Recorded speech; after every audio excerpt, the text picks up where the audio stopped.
Magandang gabi po. Magandang gabi sa inyong lahat. Today is November 20, 2025. Time check po tayo, 9:28 in the evening. November 20 po ay araw ng Webes. Tuloy po tayo sa ating pag-aaral ng mga salita ng Diyos, the Sacred Scriptures, Lectio Divina tulad ng dati bago po tayo magsimula. Nang wala nang masyadong paligoy-ligoy, tayo na po'y manalangin ng ating pambungad na panalangin. Samahan niyo pong muli ako sa ating pananalangin. Sabay-sabay po tayo sa ngalan ng Ama, ng Anak, ng Espiritu Santo. Amen. Halina, Espiritu Santo, punuin mo ang mga puso ng mga nananalig sa iyo at papag-alabin mo sa amin ang apoy ng iyong banal na pag-ibig. Ipadala mo ang iyong spirito at sila'y malilika at sa gayoy mapaninibago mo ang mukha ng mundo. O Diyos na sa liwanag ng Espiritu Santo ay tinuruan ang mga puso ng mga mananampalataya. Ipagkaloob mo na sa pamamagitan din ng Espiritu Santo ay ibigin namin kung ano ang wasto, totoo at makatarungan at sa tuwina'y magalak sa kanyang pagkilos na nakapagdudulot ng ginhawa sa aming mga kalooban sa pamamagitan ni Kristo na aming Panginoon. Hingahan mo kami, o banal na Espiritu, upang ang isipan namin ay maging banal. Gabayan mo kami, o banal na Espiritu, upang ang hangarin namin ay maging banal. Ilapit mo kami sa iyo, o banal na Espiritu, upang ang pag-ibig namin ay maging banal. Palakasin mo kami, o banal na Espiritu, upang maipagtanggol namin ang mga bagay na banal at totoo. Ipagsanggalang mo kami, o banal na Espiritu, upang ang mga banal na bagay ay aming matupad at maingatan. Glory be to the Father, and to the Son, and to the Holy Spirit, as it was the beginning, is now, and ever shall be, world without end. Amen. Most Sacred Heart of Jesus, have mercy on us. Immaculate Heart of Mary, pray for us. God's legions of angels, pray for us. In the name of the Father, and of the Son, and of the Holy Spirit. Amen. Maraming salamat po sa pakikiisa nyo at pakikisama sa ating pambungad na panalangin. Magsisimula na po tayo. Pupuntahan na natin ang Ebanghelyo at ang Ebanghelyong ating pag-uusapan na muli ay Advance Ebanghelyo para sa araw ng bukas ayon sa kalendaryo ng ating simbahan. 33rd week in ordinary time. Share screen po ako para maipakita ang ebanghelyo para sa araw ng bukas. Wait lang po. Wait lang po.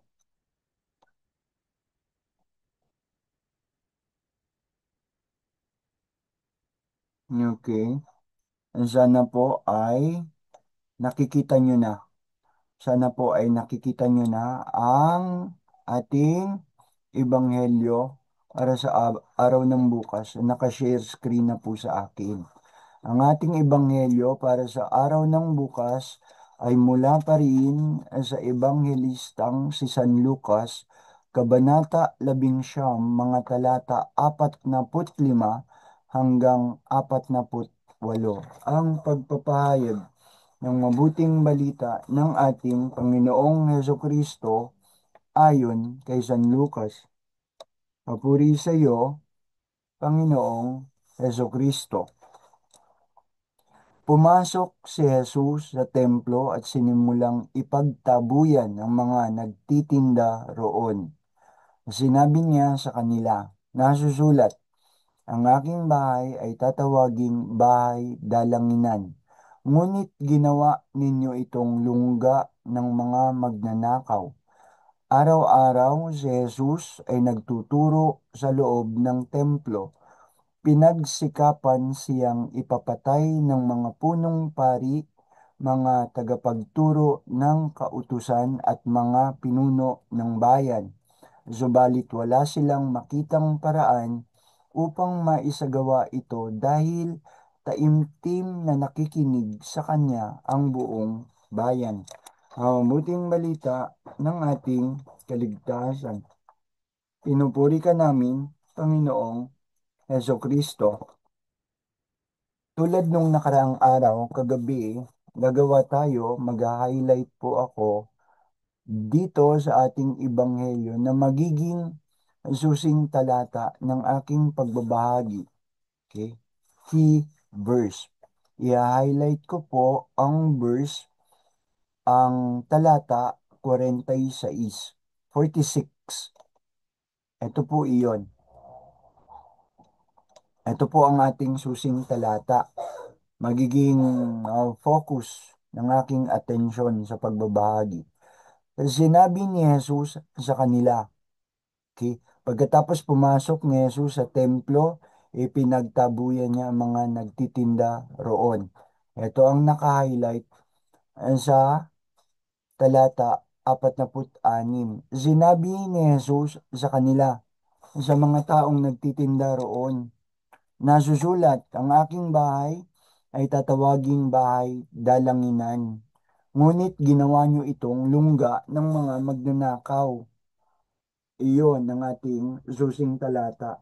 Sa ibang translation, may karugtong pa pagkatapos sabihin yung salitang magnanakaw. Ginawa ninyo itong lungga ng mga magnanakaw at tulisan.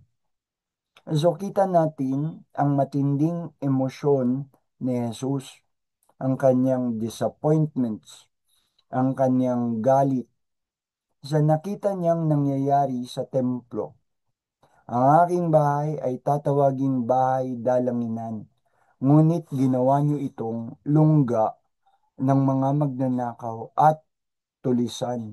Ang sabi ni Jesus sa mga taong nagtitinda roon, sa mga taong umaabuso sa templo. Stop share na po ako. So yun ang sabi ni Jesus. Ang aking bahay ay tatawaging bahay dalanginan, ngunit ginawa niyo itong lungga ng mga magnanakaw at tulisan. Addressing yung lahat ng taong umaabuso sa templo. Hindi lang doon sa mga nagtitinda. Hindi lang doon sa mga nagtitinda. Sinabi niya yon. Okay? Pagkatapos, pagkatapos maisulat ni Jose Rizal ang Noli Me Tangere, Touch Me Not, nagsilbi itong isang talinghaga na sa maraming Pilipino ay hindi naging mahirap unawain. Sa maraming Pilipino, hindi ito naging mahirap unawain. Ang Noli Me Tangere, Touch Me Not. Klaro kasi ang mga tauhan nito at ginagawa ng bawat tauhan. Nakita ng mga Pilipino na talagang tayo'y naaabuso ng mga dayuhan, ng mga Kastila, kahit na ang mga nag-aakalang Pilipino na hindi naman. Akala ng ibang Pilipino, hindi naman tayo inaabuso ng mga dayuhan. Okay? Kahit silang nag-aakala na hindi naman nila tayo inaabuso, ang sulat ni Rizal, ang kanyang akda, Noli Me Tangere, ay nagpamulat sa maraming mata na parang nabubulagan o nakapiring. Nakita ng mga Pilipino na talagang tayo'y inaabuso ng mga dayuhan, ng mga sumakop sa ating Kastila. At kahit yung mga Pilipinong nag-aakala na hindi naman ito totoo, na tayo'y inaabuso, parang naging isang eye-opener din sa kanila. Totoo, nakita nila. Sabi ng tatay ko na mahilig sa usapin ng kasaysayan, history, sa bahay namin nung nabubuhay pa tatay ko, parang laging may quiz bee ng history. Tanungan, tatanungin kaming mga anak niya.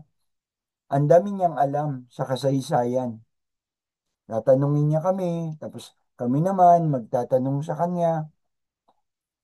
Sabi ng tatay ko sa usapin ng kasaysayan na mahilig sa usapin ng kasaysayan, sinakop ng mga Kastila ang ating bayan at binigyan lamang tayo ng dalawang pamimilian and choices, dalawang option, dalawang choice.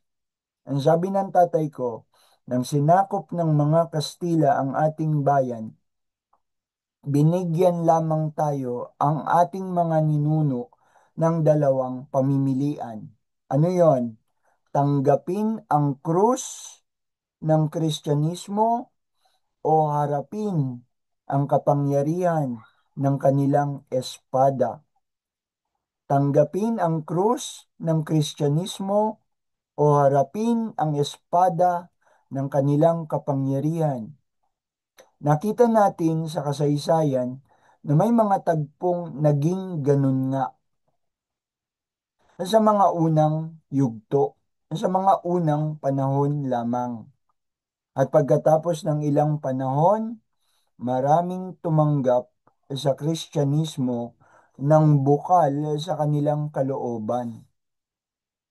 Maraming mga Pilipino kahit mayayaman ang pinag-aral ang kanilang mga anak sa mga unibersidad at pamantasan na ang mga namumuno ay mga Kastila, katulad ng mga Heswita sa kasalukuyan Ateneo. Nag-aral si Rizal sa Ateneo. Nag-aral din si Rizal sa UST. Sa pagkatapos ng ilang panahon sa mga unang yugto, nangyari nga yun, espada o krus. Pero pagkatapos ng ilang panahon, maraming tumanggap sa Kristyanismo, bukal sa kanilang kalooban. Walang anumang pangangailangan na maniwala ng may pamimilit, ng lakas ng pamimilit, sapagkat maaring nakita ng ating mga ninuno ng marami nating ninuno ang kabutihan at katotohanan ng Kristyanismo. Pag-ibig ang ugat ng Kristyanismo at ang sentro ng Kristyanismo ay pag-ibig rin. Ang pinaka-core, ang pinaka-ugat ng Kristyanismo ay pag-ibig. Si Jesus ay nag-alay ng kanyang buhay dahil sa pag-ibig. Ipinadala ng Ama si Jesus sa atin dahil sa pag-ibig. Nung umakyat na sa langit si Jesus, isinugo ang Espiritu upang gabayan at tulungan tayo dahil sa pag-ibig. Ngunit sa akda ni Rizal, marami ang nagalit, marami ang nagpuyos ang loob, nagsumiklab ang damdamin. Nakitang higit ang kasamaan ng mga taong sa halip na sana ay siyang magiging bukal ng pag-asa at pag-ibig ng malasakit sa mga mahihina at maliliit. Hindi ganun ang nangyari. Sila'y naging mapang-abuso kahit silang mga nakasutana. Hindi natin matatakasan ang katotohanan ng kasaysayan. Iyan ay isang katotohanan sa ating kasaysayan. Nagpuyos ang loob, sumiklab ang damdamin. Waring isang palito ng posporo, pagkatapos ay isinindi, pinasiklab at inihagis sa tuyong mga damot talahiban. Si Rizal ay kumilos ng ayon sa kabutihan. He acted in good faith.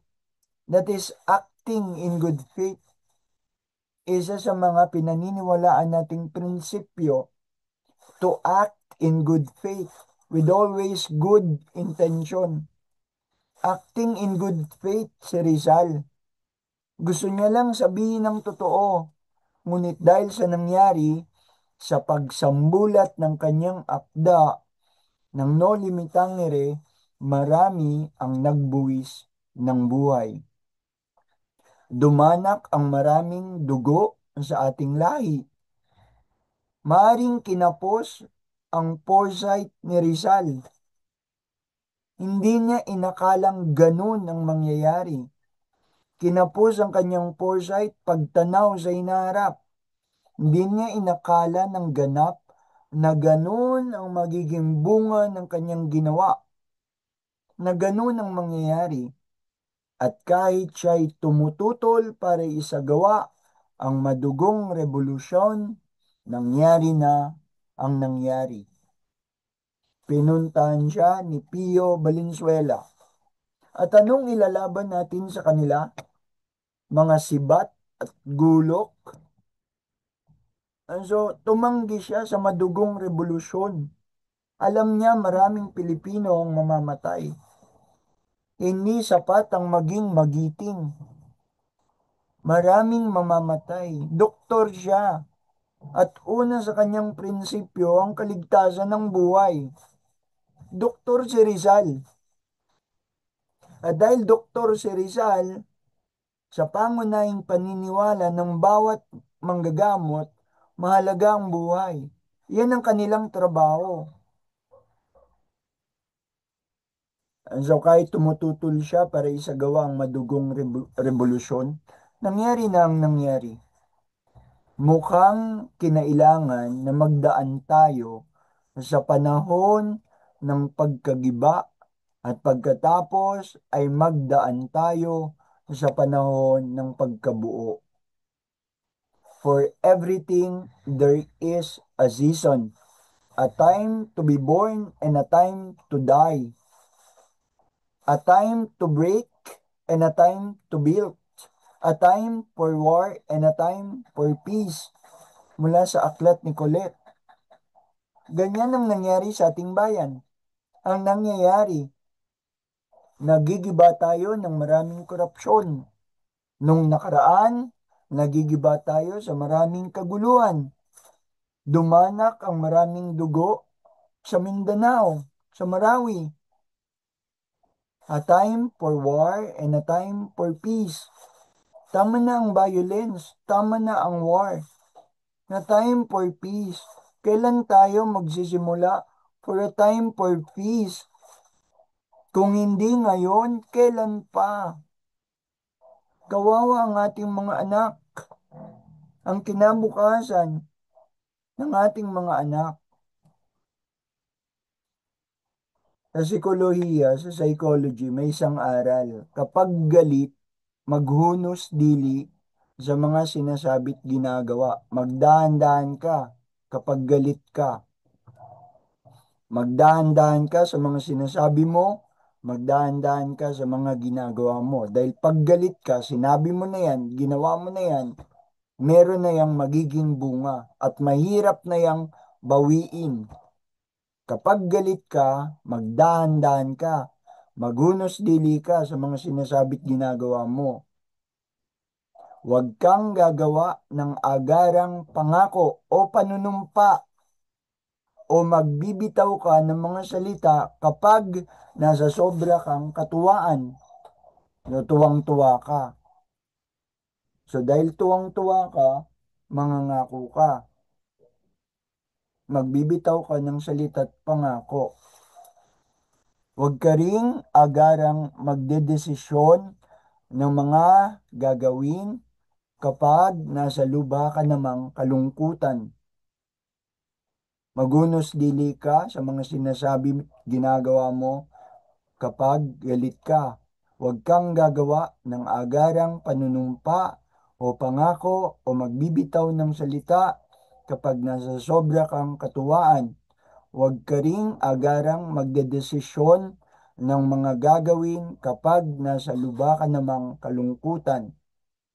Nadala lang ako sa bugso ng aking damdamin. Narinig niyo yun? Nadala lang ako sa bugso ng aking damdamin. Sa likod ng mga salitang yan ay pagsisisi. Sa likod ng mga salitang yan ay pagsisisi. Nadala lang ako sa bugso ng aking damdamin.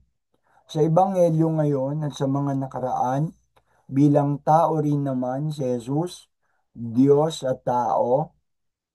Si Jesus ay may mga emosyong tao.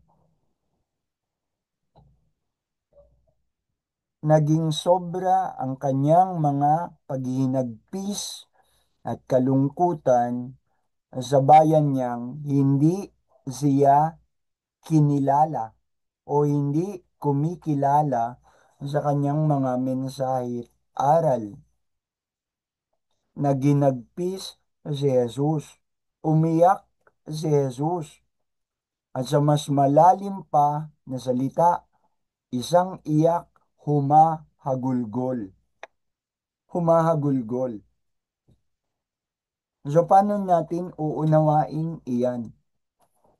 Humahagulgol si Jesus. Sinabi niya sa kanila nang makita ni Jesus ang mga nangyayari sa templo. Nasusulat, ang aking bahay, tatawaging bahay, dalanginan. Ngunit ginawa niyo itong lungga ng mga magnanakaw at tulisan. Mataas ang kanyang emosyon, ang kanyang galit, ang kanyang disappointments.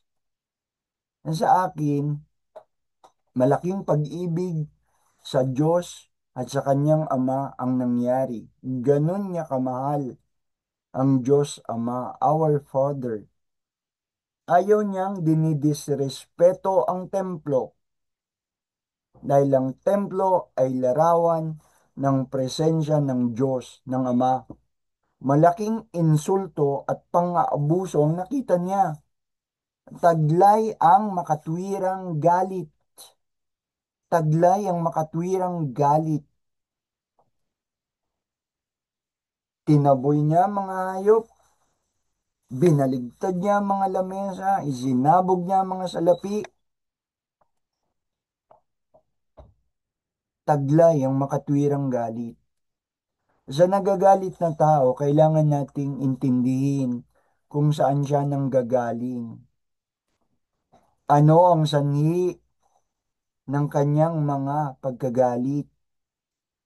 Ano ang sanhi? Ano ang sanhi ng kanyang mga katuwaan? Kasama na rin ang kanyang mga hinagpis, ng kanyang mga kalungkutan. Kailangang intindihin natin kung saan siya ang ating kapwa nanggagaling. Ano ang dahilan ng kanyang mga pagkagalit, ng kanyang mga kalungkutan, ng kanyang mga katuwaan. Meron itong sanhi.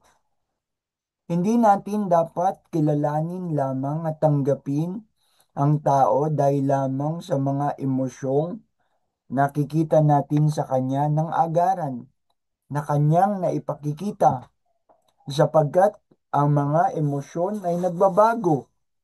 Hindi yan stable sapagkat ang emosyon ay nagbabago at pabago-bago batay sa bawat sitwasyon ng tao. Hindi natin mapagtutuon ng pansin para sabihin kung sino ang isang tao na nakabatay lamang sa emosyon.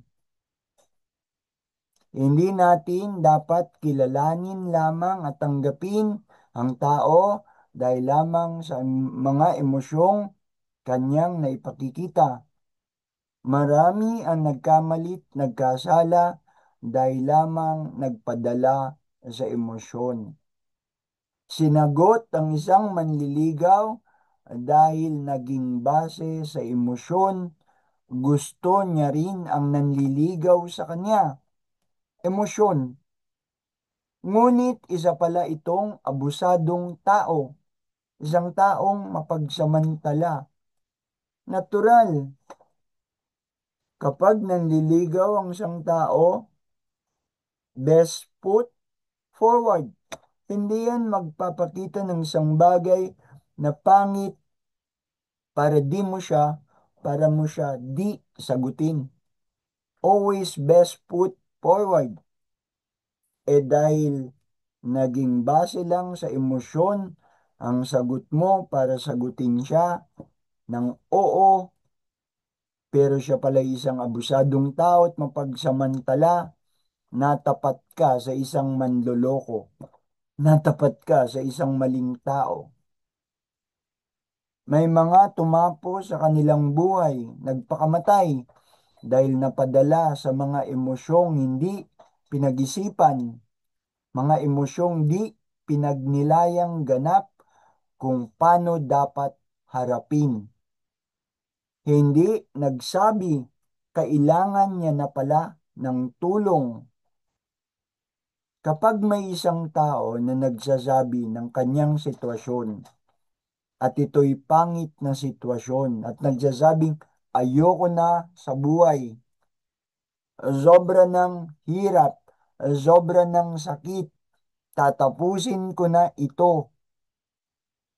Ang mga salitang yan ay kawalang pag-asa. Mahirap sa tao ang mawalan ng pag-asa.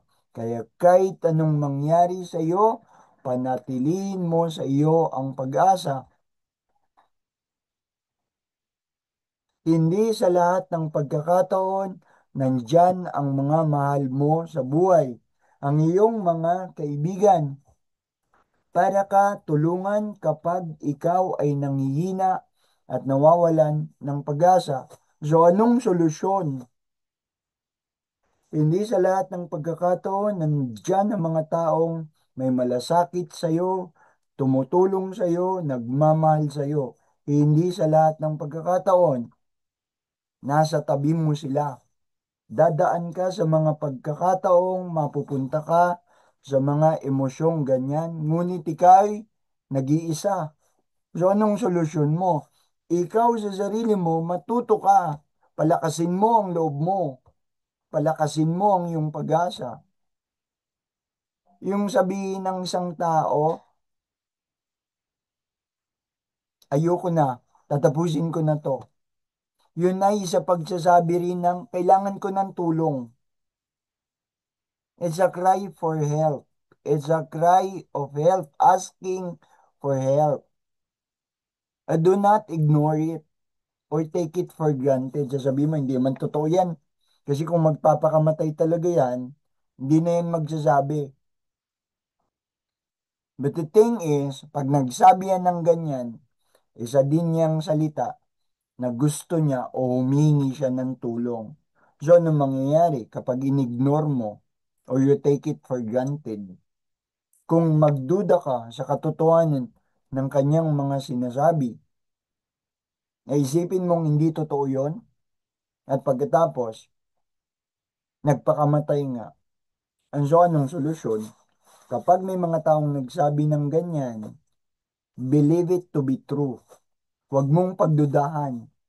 Totoo man o hindi, tanggapin mong totoo. Kapag may nagsabi, ayoko nang mabuhay, tatapusin ko na to. Huwag mong pagdudahan. Kasi totoo man o hindi totoo, kailangan mong asikasuhin. Believe it to be true. Kaysa pagdudahan mo, than to doubt it and to ignore it. At pagkatapos, tinuluyan niya. So, ano mangyari sa'yo? Magkakaroon ka ng regrets at pagsisisi. Dapat sana, tinulungan ko siya nung nagsasabi na siya. Dapat sana, pinakinggan ko siya. But everything, it's too late. Even if the person said it, true or hindi true, totoo o hindi totoo, asikasuhin mo. Dahil pag nagkataong totoo, iyon at wala kang ginawa, ikaw din may pagsisisihan sa uli. Nakita natin si Jesus. We saw Jesus. Jesus is so very zealous about the love He had for us. Matindi ang pag-ibig niya sa atin. Umabot hanggang dun sa krus. Pero what about us? What about us being zealous about His message of salvation? Are we zealous about His message of salvation to those who needs it most, the least, the last, and the lost? So tayo, let us dedicate our lives. Let us dedicate our lives in serving the same, in serving God and serving our neighbor. Our neighbor, the image of the unseen God. Ever to see thee and serve thee, God, in our neighbor. Ang makita ka, Panginoong Diyos, sa muka't katauhan ng aming kapwa. Ever to see thee and serve thee, Lord God, in our neighbor. Diyan na po natin tapusin. So magandang gabi po sa inyong lahat. Hanggang sa muli. Magpapaalam sana ako na maggagap tayo kasi maglalaan din po ako ng panahon sa aking pagdarasal. Pero hindi ko sigurado kung meron po tayo bukas o wala. Pero gusto ko sanang magpaalam, pwede po ba bukas pause muna tayo? Kasi maglalaan po ako ng oras sa pagdarasal. Ano ba itong ating ginagawa at saan ito patutungo? Ano ba itong ating ginagawa at saan ito patutungo? Kailangan kong magnilay, kailangan kong maglagay ng panahon sa pagdarasal. Maraming salamat po sa inyong mga panalangin. If I am not asking too much again, ipanalangin niyo po ako at ipanalangin niyo rin ang ating ginagawa. Patnubayan tayo ng Diyos na may kapal na iniibig tayo ng lubos-lubos. Magandang gabi po at hanggang sa muli. Brother Aaron po ito.